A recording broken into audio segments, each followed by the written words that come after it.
Oke, selamat datang kembali teman-teman. Bersama saya Bagi di sini. Jadi di sini saya akan melanjutkan video yang sebelumnya itu ya. Jadi di sini kita akan membahas tentang CLI ya, atau kita bagaimana cara kita melakukan manajemen mikrotik dengan menggunakan perintah-perintah CLI atau command line interface. Jadi di sini ya kita pakai terminal nanti ya, terminal di Winbox. Jadi di CLI itu kita bisa akses ya, tapi dengan menggunakan langsung ketikan perintahnya di situ ya. Jadi kita nggak menggunakan klik-klik gitu ya, kita langsung ketikan perintahnya di situ ya. Jadi kita langsung saja ya, kita konekkan ke mikrotiknya. Di sini kita connect. Jadi di sini kita langsung saja di sini new terminal ya, new terminal. Oke.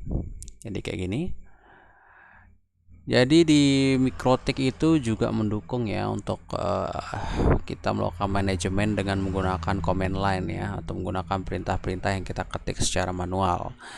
Di sini untuk perintah-perintahnya itu tinggal kita ketik saja ya di sini, kemudian kita enter. Di sini misalkan saya mau bikin settingan untuk IP address untuk Ether 2 ya. Jadi di sini kita tinggal ketik saja di sini untuk menunya. Misalkan kalau kita nggak tahu menunya, kita tinggal klik tab ya, tab ini, tinggal kita klik tab, nanti akan kelihatan menu-menu yang bisa kita gunakan ya. Jadi menu-menunya itu sebenarnya sama kayak di Winbox ya, cuma di sini kita navigasinya secara menggunakan command line ya gitu. Jadi misalkan saya mau melakukan pengaturan IP ya, tinggal kita masuk ke menu IP gitu ya. Kita klik enter, misalkan kita sudah masuk menu IP. Kita nggak tahu misalkan perintahnya lagi, kita bisa klik tab di sini ya. Di sini ada menu-menu di IP itu, ada IP address, cloud, DHCP relay, DNS, hotspot ya. Ada di sini. Sama kayak menu-menu yang ada di sini ya. Cuma di sini pakai command line. Kemudian misalkan kita mau melakukan addressing ya, kita tinggal address di sini, address tab gitu ya, untuk auto completionnya biar kita nggak capek-capek ngetik kayak IP address. Kita nggak tahu lagi misalkan tab lagi gitu ya. Kemudian kita bisa add gitu ya, add. Misalkan kita mau nambahkan addressnya, misalkan ya kita langsung saja gitu ya. Misalkan kita klik perintahnya ya, add, kemudian address. Terusnya adalah misalkan titik 1 2 ya. Jadi kayak gini ya, misalkan kita add address 192.168.1.1, saya lupa taruh anunya ya, misalkan kayak gini ya. Di sini misalkan saya menambahkan IP address 192.168.1.1/24 ya. Kemudian interface-nya di Ether 2 gitu ya. Kemudian kita klik enter di sini. Nah, kalau mau ngelihat misalkan apa sudah benar, udah ada di IP-nya, kita tinggal ketikkan perintah print di sini. Print gitu ya.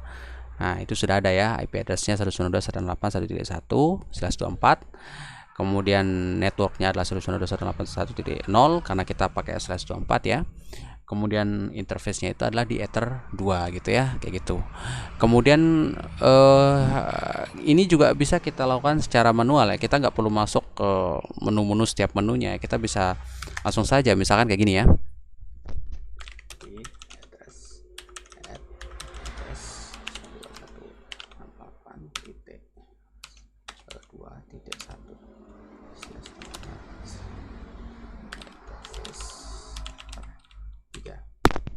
Jadi kayak gini ya. Jadi kita bisa langsung saja masukkan semua perintahnya ya, IP, address, add, kemudian address 192.168.2.1/24, kemudian interface-nya Ether 3. Langsung kita enter saja.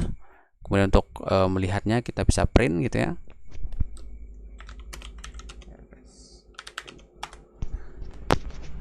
Nah, di sini kita bisa lihat ya. Jadi 192.168.2.1 udah ditambahkan ke Ether 3. Jadi kayak gitu ya. Nah, jadi kayak gitu. Kemudian kita bisa, kalau kita mau menghapus misalkan ya, kita mau hapus yang untuk di Ether 3 nih, misalkan kita mau hapus pengalamatannya, bisa ya, kita bisa gunakan perintah seperti ini ya.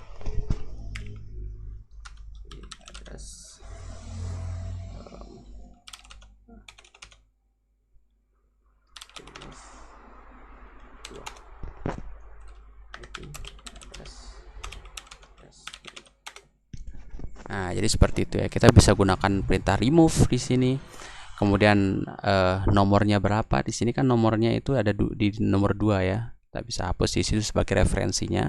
Kita hapus nomor 2-nya. Jadi yang kelihatan sekarang, yang ada di sekarang cuma Ether 1 dan Ether 2. Jadi gitu aja ya untuk cara untuk melakukan manajemen di Mikrotik dengan menggunakan CLI. Itu nanti terserah teman-teman ya, nyamannya pakai apa, apakah pakai CLI atau pakai GUI langsung di Winbox gitu ya. Jadi itu aja ya untuk pengenalan untuk CLI-nya, kurang lebihnya mohon maaf. Kita ketemu lagi di video-video selanjutnya. Terima kasih.